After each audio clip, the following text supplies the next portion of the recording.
C'est la grande compétition que tout le monde attend cet été. Ça y est, l'Euro 2024 va ouvrir ses portes dans les prochaines heures. Les grandes nations du football européen sont au rendez-vous, mais certaines stars que nous voyons évoluer tous les week-ends ne seront pas de la partie. Entre choix sportifs, blessures, désillusions et non-qualifications, ils sont nombreux à regarder l'Euro 2024 à la télé. Ravi de vous retrouver pour une nouvelle vidéo sur Foot Mercato et c'est les amoureux du ballon rond. L'Euro 2024 se tient du vendredi 14 juin au dimanche 14 juillet et nous réserve pas mal de promesses. 3 ans après le sacre de l'Italie, 24 équipes vont se disputer la victoire finale. Depuis quelques semaines, les sélectionneurs ont dévoilé leur liste alors qu'ils avaient jusqu'au 7 juin pour réduire leur effectif à 26 joueurs au maximum.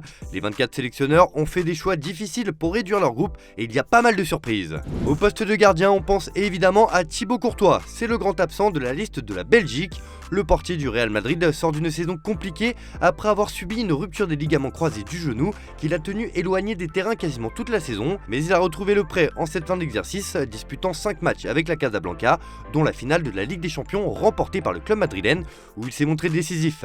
Pourtant, son sélectionneur Domenico Tedesco, avec qui il est en froid, a confié ces dernières semaines qu'il n'était tout simplement pas prêt à disputer une grande compétition internationale. He was honest, he was clear, he was really early in the way he communicated. So of course he knows his body the best. And it's something different to play every 3 games, every 4 games during a tournament. So this is the last information that we take in consideration, that he's not ready for the Euro. And of course then we planned with the players that are able to play. En Allemagne, c'est Kevin Trapp, l'ancien parisien, qui aurait pu prétendre à une sélection vu ses performances avec l'Eintracht Francfort cette saison. Sauf que le portier de 33 ans doit faire face à une concurrence féroce avec 2 mastodontes à son poste, Manuel Neuer et Marc-André Ter Stegen. Et oui, la Nationalmannschaft est particulièrement bien pourvue à ce poste. Julian Nagelsmann a donc décidé de ne pas faire appel à lui, tout comme Alexander Nubel, qui a particulièrement performé avec Stuttgart cette saison. En défense aussi, il y a des absents de marque et des choix peut-être contestables. Le plus criant est celui de Julian Nagelsmann de ne pas avoir convoqué Mats Hummels. Le défenseur du Borussia Dortmund sort d'une saison remarquable avec son club.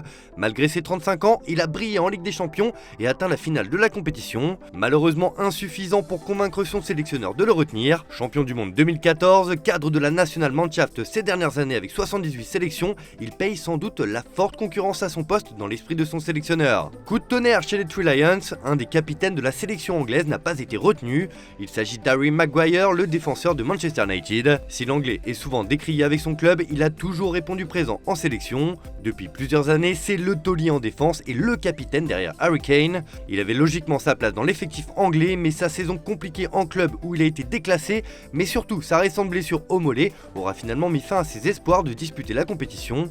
Dévasté comme il l'a confié sur les réseaux après l'annonce de Southgate, Maguire verra l'Euro à la maison. Pour son sélectionneur, l'état physique du défenseur des Red Devils a été essentiel dans sa décision de l'écarter. Harry has made some progress, but that's been complicated and we definitely wouldn't have had him in the group stages, and there was too many hurdles to get through without really being clear of where we might get to. So, and given that we've not got a clean bill of health across the rest of the back line as well, then that became, we need cover, we need players that are fit and ready to go from the start. So again, another really difficult call. You know how I feel about Harry Maguire and what he's done for England and what he's done for me as a manager. Adversaire des Bleus en phase de poule, l'Autriche ne pourra pas compter sur son défenseur star, David Alaba. Le joueur du Real Madrid est blessé depuis décembre dernier à cause d'une rupture des ligaments croisés du genou. Avec ses 105 sélections au compteur, Alaba est le capitaine de cette sélection et son absence est un énorme coup dur pour l'équipe de Ralf Rangnick. Mais le sélectionneur autrichien veut tout de même profiter de l'expérience de son défenseur puisqu'il devrait avoir un rôle dans le staff, a annoncé la presse espagnole ces derniers jours. Un moyen de distiller quelques conseils à ses coéquipiers pour espérer arrêter Kylian Mbappé le 17 juin prochain à Düsseldorf. Chez les latéraux, 2 stars sont également absentes et c'est en Angleterre que Gareth Southgate a dû faire des choix forts. Le sélectionneur anglais a tranché dans le vif, c'est pourquoi il n'a pas convoqué Reece James notamment. Une décision surprenante alors que Trent Alexander-Arnold est convoqué en tant que milieu de terrain. Blessé longuement, il est revenu sur la fin de saison mais semblait trop juste pour espérer avoir une place. En revanche, son compatriote qui évolue à Arsenal, Ben White, ne prendra pas non plus part à cette belle fête qu'est l'Euro. En effet, le joueur des Gunners a demandé à Southgate de ne plus être appelé avec l'équipe nationale. Clearly on form, I can't sit here and say he doesn't deserve to be in. John McDermott had a call from Edu last week to say that Ben didn't want to be considered for England squads at this time. For me, that's a great shame. He's a player I really like. He's a player that we took to a Euros when he was at Brighton, a player that we took to the World Cup. I spoke to him post-Qatar because I was keen to pick him, and there was clearly reticence on his side. I don't know fully why that is, but I have to respect that. There is no issue between us at all. Évidemment, d'autres joueurs que l'on connaît bien n'ont pas été appelés. C'est le cas de Duje Kaletačar avec la Croatie. Le défenseur de l'Olympique lyonnais n'est que réserviste dans la liste du sélectionneur Zlatko Dalic. En France aussi, Didier Deschamps s'est passé des services des joueurs qui venaient régulièrement dans le groupe des Bleus, comme Lucas Digne. Le joueur d'Aston Villa sort d'une saison régulière avec les Villains, mais a vu Ferland Mendy faire un retour tonitruant avec le Real Madrid et remporter la Ligue des Champions dans la peau d'un titulaire. Axel Disasi, auteur d'une première saison solide avec Chelsea, n'a pas été retenu par Dédé, qui a préféré miser sur la continuité avec des joueurs comme Upamecano, Saliba ou Konaté. Au milieu de terrain aussi, des choix forts ont été faits. En Allemagne, Julian Nagelsmann a décidé de se passer des services de Leon Goretzka, cadre du Bayern Munich. Une décision peu compréhensible pour le joueur qui a bien connu Nagelsmann en Bavière et avait toujours été un de ses soldats. Selon Bild, le milieu de terrain était extrêmement déçu de ne pas disputer l'Euro dans son pays, ce qu'a confirmé son sélectionneur au moment de justifier ses choix. Ich hatte mit beiden längere Gespräche. Natürlich sind die beiden Spieler extrem enttäuscht. Ich glaube, das ist normal und auch verständlich und habe ich schon oft gesagt. Ich hatte schon als Vereinstrainer echt Probleme damit, diese Gespräche zu führen, wenn ein einzelner Spieler dann in einem wichtigen Bundesliga- oder Champions-League-Spiel nicht spielt. Dann einem Spieler mitzuteilen, dass er bei der Heim-EM nicht dabei ist, hat schon nochmal eine andere Tragweite und sind keine schönen Gespräche. Wenngleich ich weiß, die Informationen einem mitzuteilen ist nicht schön, aber die Informationen zu halten, ist wahrscheinlich doppelt und dreifach schlimm. Und das habe ich natürlich nicht gerne gemacht. Das sind noch keine schönen Entscheidungen, die man da trifft. Au sein de la Nationalmannschaft, on peut citer des joueurs comme Julian Brandt, Karim Adeyemi, Niklas Süle, Timo Werner ou encore Serge Gnabry qui n'ont pas été appelés.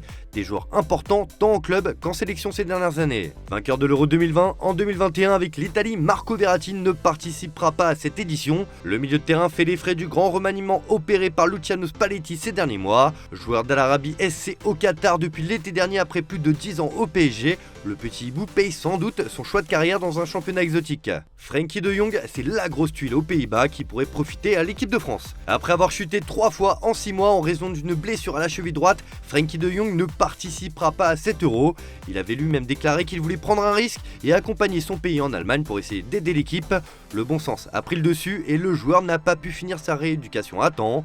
Un forfait qui a du mal à passer au sein du staff des Oranges, qui accuse le FC Barcelone d'avoir pris des risques avec le milieu de terrain. Les Néerlandais perdent un cadre dans ce secteur de jeu. Ton Koopmeiners est dans la même situation puisque le milieu de terrain de l'Atalanta a aussi déclaré forfait après une blessure à l'aine. Il sortait d'une saison particulièrement réussie avec son club. Les Français Jordan Verretou de l'OM et Matteo Guendouzi de la Lazio n'ont pas été retenus par Didier Deschamps alors qu'ils étaient régulièrement convoqués ces dernières années. La Norvège et ses stars sont aussi absentes. On pense évidemment au serial buteur Erling Haaland qui n'a pas réussi à qualifier son pays pour ce tournoi. Auteur de 38 buts en 45 matchs avec Manchester City, le cyborg manque encore une grande compétition internationale. C'est aussi le cas de son compatriote Martin Odegaard. Brillant cette saison avec Arsenal, le milieu de terrain ne s'exprimera pas lors de cet Euro. La génération dorée de la Norvège a encore un cap à franchir pour se montrer sur la scène internationale. Autre buteur sur la touche, Arkadiusz Milik va manquer la compétition, la faute à une blessure au genou lors du match amical contre l'Ukraine. L'attaquant de la Juventus vit la même situation qu'il y a 3 ans avant l'Euro 2021. Lors du dernier match de la saison avec Marseille, à Metz, il s'était aussi blessé à un genou et avait renoncé à la compétition. D'ailleurs, la Pologne, adversaire des Bleus dans ce groupe D, retient son souffle pour sa superstar Robert Lewandowski. L'hécatombe se poursuit puisque l'attaquant du FC Barcelone est lui touché au biceps fémoral et manquera le premier match du tournoi face aux Pays-Bas. Son retour est espéré contre l'Autriche, mais rien n'est encore assuré et il pourrait manquer la compétition s'il n'est pas remis à temps. Au-delà des blessures, Gareth Southgate a marqué les esprits en se passant de plusieurs joueurs clés de la sélection anglaise, notamment en attaque. Plutôt décevant cette saison avec Manchester City, Jack Grealish n'a pas passé le cut et a été écarté par son sélectionneur alors qu'il faisait partie de la liste élargie de 33 joueurs. Une véritable surprise qui a eu l'effet d'une bombe au sein du vestiaire des Three Lions, comme la décision du sélectionneur de se passer de Marcus Rashford qu'il a toujours soutenu malgré sa saison délicate avec Manchester United. Un coup dur pour l'attaquant qui ne disputera pas son 3e Euro après 2016 et 2020. Raheem Sterling et Jadon Sancho sont dans la même situation, prêtés au Borussia Dortmund en cette deuxième partie de saison. saison, Sancho était revenu à un très bon niveau, mais insuffisant pour convaincre son sélectionneur. En Espagne, on peut aussi citer les noms de Marco Asensio qui n'a pas été retenu par Luis de la Fuente, tout comme Carlos Soler. Les deux Parisiens sortent d'une saison compliquée avec le club français. Sinon, Alexandre Lacazette manque aussi à l'appel malgré ses 19 buts et 2 passes décisives en Ligue 1. Didier Deschamps ne compte plus sur lui depuis 2017, mais le Lyonnais a été appelé par Thierry Henry afin de participer aux Jeux Olympiques. Bref, tout cela ferait du beau monde et il y aurait une sacrée équipe avec toutes ces stars absentes. Et bien la rédaction de Foot Mercato vous propose un 11, toutes sélections confondues des stars absentes pour cet Euro 2024 en Allemagne. On retrouve évidemment Thibaut Courtois au poste de gardien de but, une défense centrale composée de Mats Hummels et David Alaba. Sur les côtés, les absences de Ben White et Lucas Digne sont remarquées. Dans ce 4-3-3, le milieu de terrain aurait fière allure avec Frenkie de Jong, Marco Verratti et Leon Goretzka. L'attaque ferait évidemment trembler l'Europe puisqu'on retrouve Marcus Rashford, Erling Haaland et Jack Grealish. Voilà, c'est tout pour cette vidéo les amis, donnez-nous votre 11 dans les commentaires, on a hâte de vous lire. N'oubliez pas de vous abonner pour ne pas manquer les prochaines vidéos. On se retrouve très vite sur Foot Mercato FC.